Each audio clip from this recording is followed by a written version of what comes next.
And that breaking news comes from the metro area. Governor Reynolds is speaking at the Iowa National Guard Joint Forces headquarters. We just learned minutes ago the 2 soldiers killed in Syria today are members of the Iowa National Guard. We want to listen in right now. Syria came under attack. 2 of our soldiers were killed in action. 3 others were wounded in action and are receiving care. Our hearts are heavy today, and our prayers and deepest condolences are with the families and the loved ones of these soldiers.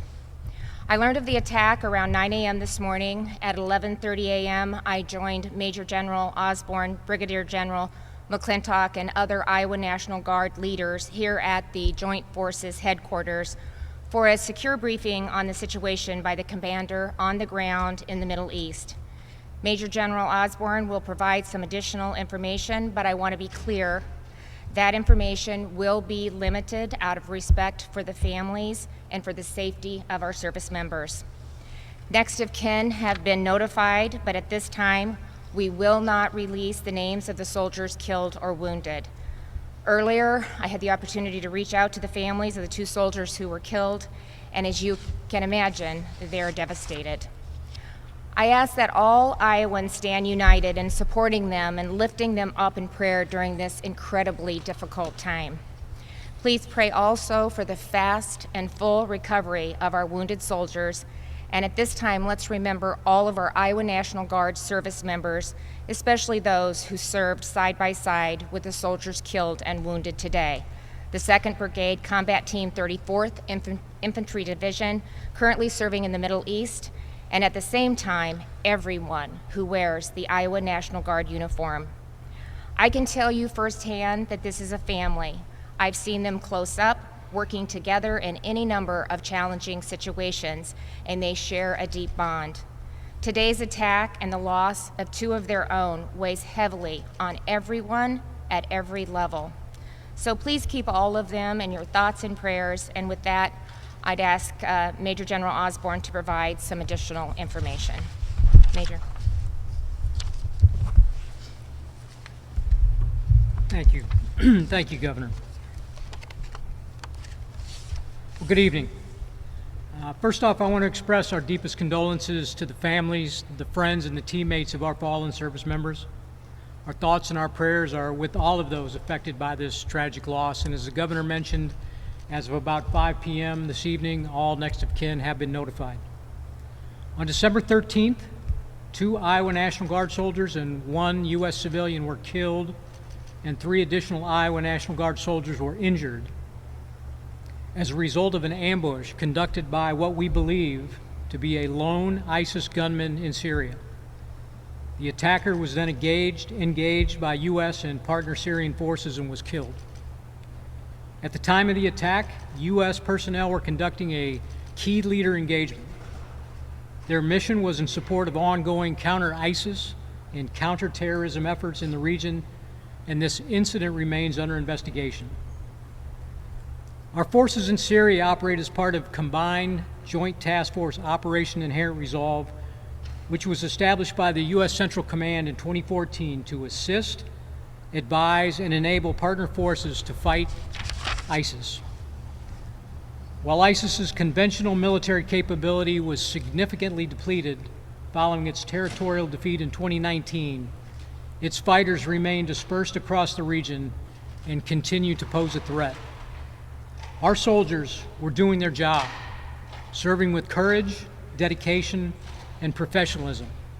They carried out their mission to the best of their ability, and we are proud of their incredible service and sacrifice.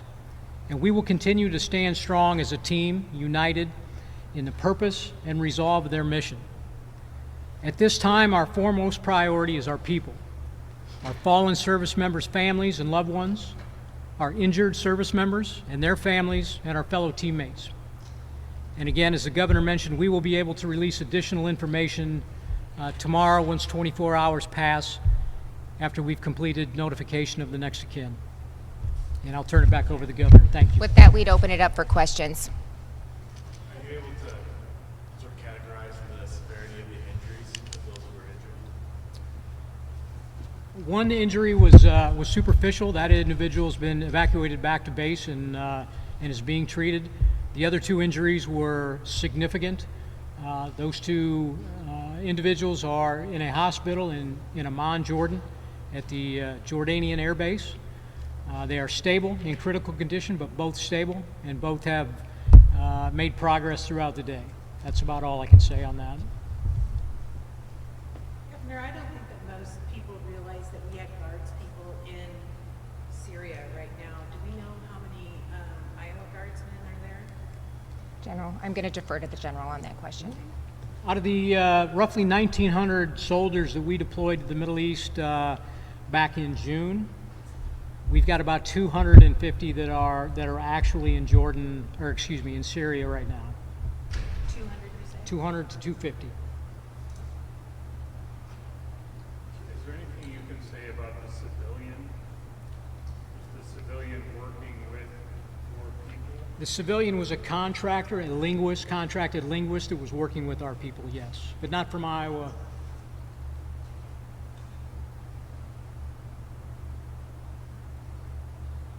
Governor, what can you say about how you try to, as governor, how you try to just talk to these people? Well, you know, I've reached out to him. It's devastating. It's hard enough to be away from your loved ones during the holidays, to have them deployed, let alone have them killed in action.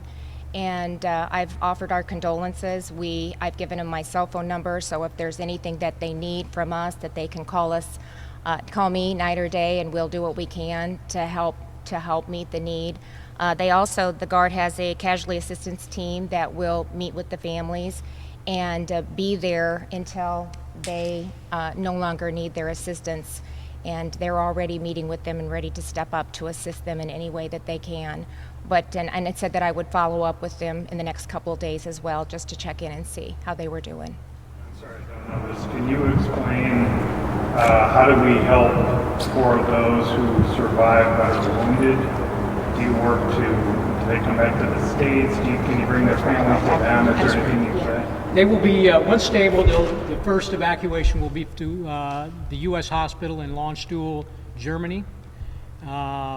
Will they receive more treatment? Eventually, yes. They will be evacuated back to a military treatment facility or hospital back in the United States. Once they do get to Germany, the families will be provided an opportunity, if they're going to be there for some time, the families will be provided an opportunity to go to Germany and link up with their soldier. But it's all dependent on how stable they are for that type of travel.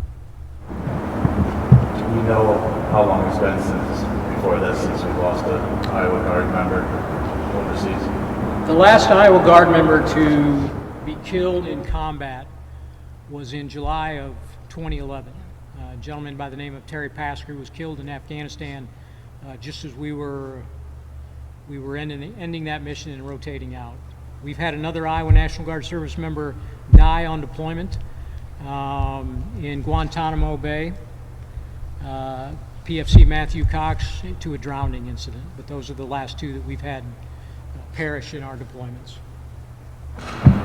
So the July 2011, that was where again? Afghanistan? In Afghanistan.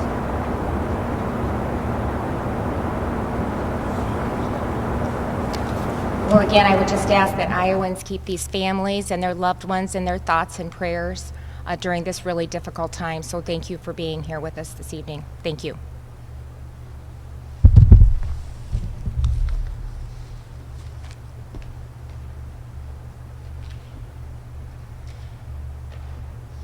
Just coming back in, we are learning tonight, just in the last 20 minutes, that the two of the three people killed, the soldiers killed in Syria today, two of them are members of the Iowa National Guard. The other person who passed was a civilian, not with Iowa, but still just as sad. We've also learned from this press conference that three other Iowa Guard members were also injured. They are receiving care. One of them is back at base. Two of them right now, as Major General Stephen Osborne shared with us, are at a hospital. They are in critical but stable condition, he says. Governor Reynolds saying that she learned about this this morning as she has taken that time to take part in a briefing, as well as share what, of course, happened with the families. Her telling us that she did reach out to the families of unfortunately, the guards who passed and those who were injured, and made sure to make contact. And we want to briefly go over what we know about the attack. According to U.S. Central Command, the attack was carried out by a lone ISIS gunman. The soldiers' mission was in support of ongoing counter-ISIS, counter-terrorism operations in the region. Secretary of Defense Pete Hegseth said the attacker was killed by partner forces. President Donald Trump is promising retaliation for the attack. Now, Iowa Democratic Party Chair Rita Hart called the news absolutely shocking. She says, quote, National Guard represents the best of us, citizens always ready to protect and serve their neighbors. May the families of these brave Iowa soldiers know that the entire state of Iowa grieves for them and sends our sincerest sympathies to them for their unbelievable loss. And Iowa State Auditor Rob Sand posted this on social media saying, quote, praying for the two families of the two Iowa National Guard soldiers who were killed in Syria today, a reminder of all that our National Guard sacrificed to protect our country and freedom. President Donald Trump also sharing, we mourn the loss of 3 great American patriots in Syria, 2 soldiers and 1 civilian interpreter. Likewise, we pray for the 3 injured soldiers who, it has just been confirmed, are doing well. And of course, House Speaker Mike Johnson saying, we mourn the loss of 2 U.S. Army soldiers and an American interpreter in Syria. We are praying for their families, for the wounded, and for all our members standing watch in harm's way. We are forever in debt to their service and sacrifice.